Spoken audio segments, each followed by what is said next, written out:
Hello everyone.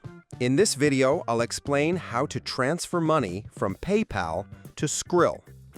PayPal doesn't provide a direct option to send money into a Skrill wallet, so you need to use a workaround with your bank account or a debit card. The first method is through your bank. Log in to PayPal, choose Transfer Money, and send your funds to a linked bank account. Once the money appears in your bank, open your Skrill account, go to Deposit, and select the same bank. Move the funds from your bank into Skrill, and now your balance is available to use. The second option is using a debit card. If you have a card linked to PayPal, withdraw your funds to that card.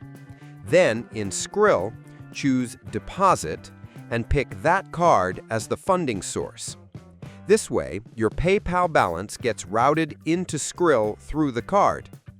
There's also a third-party option. Some online currency exchangers let you convert PayPal funds directly to Skrill for a small fee. This is faster, but make sure you use a trusted service to avoid scams. And that's it. By using your bank account, a debit card, or a reliable exchange service, you can easily move your money from PayPal to Skrill. Subscribe the channel for more videos.